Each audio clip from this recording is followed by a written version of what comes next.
Welcome back to the channel. Today we're looking at Palworld. Now if you're getting back into Palworld much like I am, ready for this DLC that's coming out, I wanted to just give a few game settings, a few mods that makes the PC game just a lot more enjoyable to play. When I stopped playing this the first time around, the game just felt way too grindy, way too clunky at the normal settings.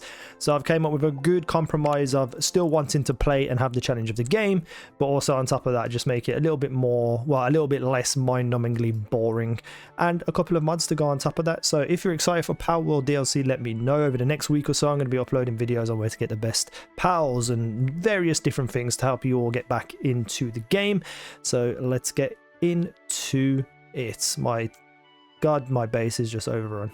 So I'm trying to go and build a big monstrous base where I put like 3 bases next to each other, but unfortunately for me, I'm at a point where to upgrade my base to get my 4th base, I need to build a refrigerator crusher, and I'm just about there, but I want more than 4 bases. So one of the mods will be to increase your amount of bases. But let's look at the game settings. So if you did not know, when you go into your game, you can change your world settings, go to custom settings. You can change it between multiplayer and stuff if you want. And essentially this is just to customize the game to how you want. So for me, I prefer running around in the daytime than nighttime. So daytime, I lower it down to 0.8, which makes the daytime last a little bit longer. And nighttime speed, I just speed it up a little bit. If I'm not at home and I can't sleep, I just want to be out and I want nighttime to be done and finished. So I speed up nighttime, and it also allows my mons to get back to working. I always say mons like Pokemons, but they're actually pals. EXP rate 2.5. I feel like the one, what it is normally the one out of so EXP rate up to 2.5. This is 2.5 times more than the original game setting, and the original game setting is so horrifically bad that it just feels like you are forever leveling up and you're never going to get to the place you want to get to. So 2.5 I think is a fair amount. It can go all the way up to 20. So if you want to just jump up really fast and get to top level, you can do that. Put that back there. Power capture rate, I go for 1.3 just to give me that extra little bit of edge when I'm trying to capture pals, because these games are usually fairly unfair when it comes to captures. So I don't want to be wasting too many spheres and stuff. So I just go 1.3. PAL appearance rate 1.5. I could probably put this up even further. My PC can handle it, but I think 1.5 is a good amount of pals to appear.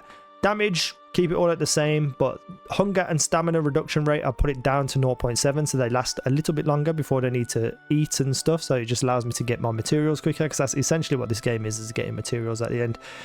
Auto regen health rate and stuff I put up a little bit just to get their health back. Damage from player multiplier, I put it up to 1.7. Most of the time my pals are doing all the damage anyway, and I've literally only got an assault rifle which does decent damage, so I put this up just to kind of, you know, make it just a little bit easier. Damage to player multiplier, I went down by 0.7 because I really wanted to catch the jet dragon and it was absolutely beating the hell out of me, so I went down to 0.7 to help beat him. Player hunger rate, player stamina rate I put down as well, just because I don't want to keep running out of stuff while I'm out in the world. It's just really obnoxious, so I put it down to 0.6. It still happens and I still need to feed myself and stuff, but for the most part it just feels a lot better.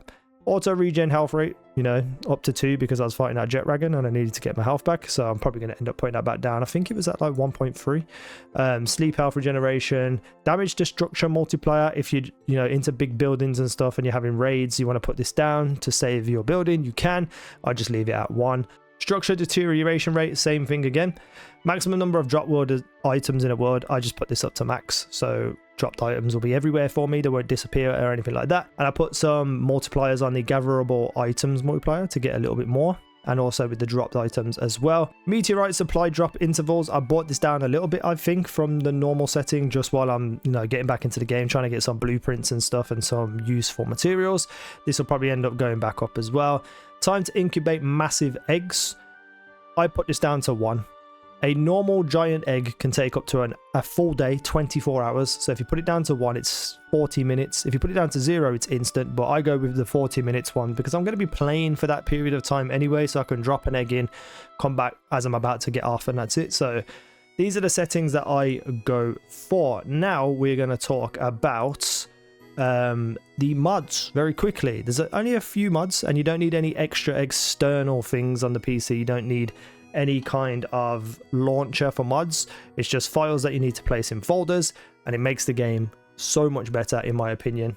So I am going to very quickly let the game load up, and then I'm going to go stand over here because I want to get a before and after in the same place. So I'm going to stand right here.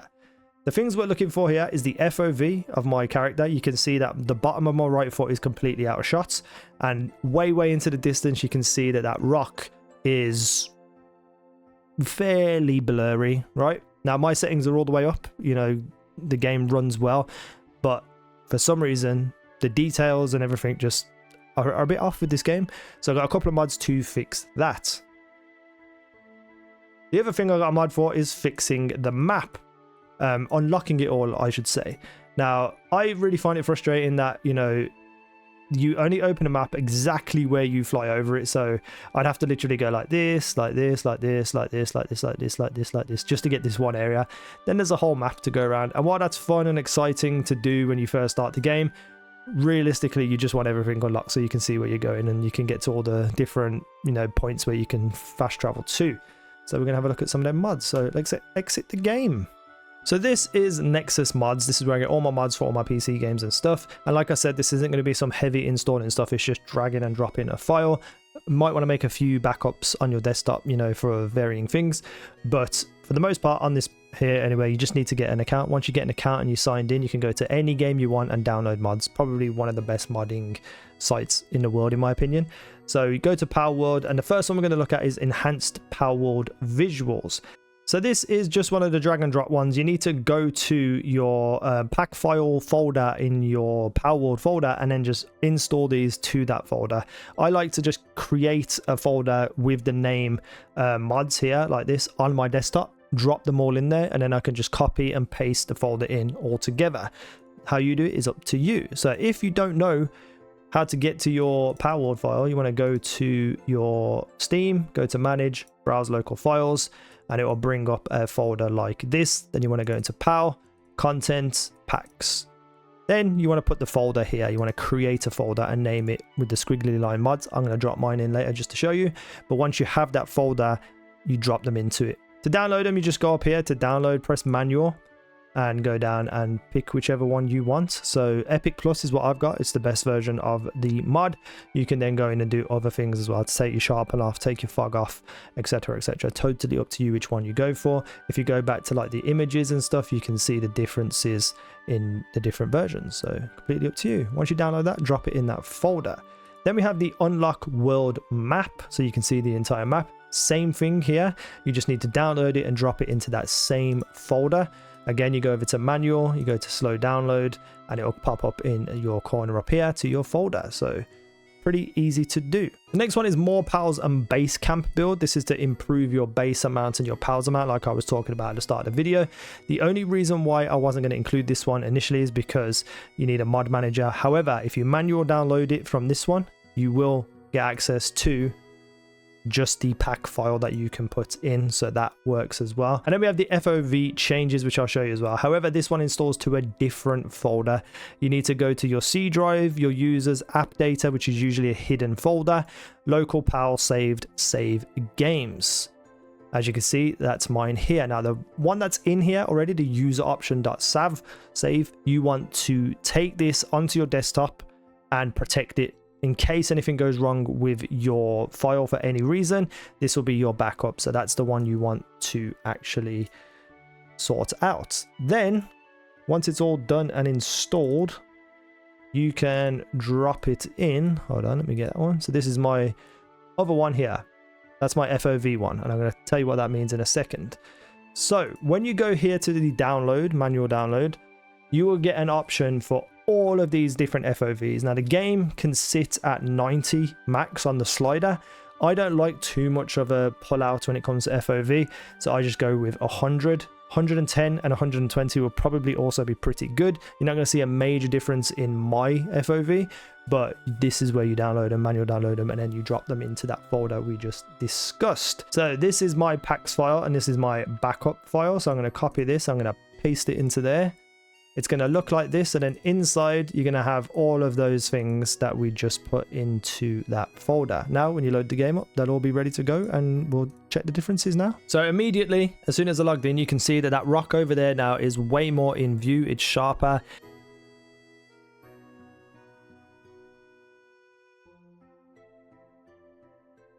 The view distance of the whole map is better. The textures in the sky is better. And you can see that now my FOV is pulled out a little bit. I can see the bottom of my foot and also the bottom of this machine to my back right. I haven't moved since the previous one, other than my camera like this. So you can see that the game looks better, looks more colorful, looks sharper, and also as well, you just see more of the screen. It's not as big and clunky and in your face. Oh my god, that was a lot to load when I turned around then. everyone's doing all their elements and it's just lagging me. Oh my god. So yeah, those are the mods. So if we go over to here, you can now see that my map is completely open. So now I can go and kill all these things if I really wanted to, which is probably what I'm going to do, to be fair, to get more ancient technology points. And yeah, so just a better way to play the game, in my opinion. I didn't even know this guy was down here. I'm going to go kill him. That's about it. Just a short little video welcoming back to Palworld. Let me know if you're going to be playing this game. There'll be a few videos this week, and hopefully when the DLC comes out, we can start pushing out some incredible content for this incredible game, to be fair. I've actually enjoyed it since I've been coming back. It was a little bit clunky when it first came out, but now it's pretty goddamn cool. I'm going to try and make some big super base as well. So, you know, expect the video on that. Thank you for watching. I've been Easy Now. You guys have been awesome.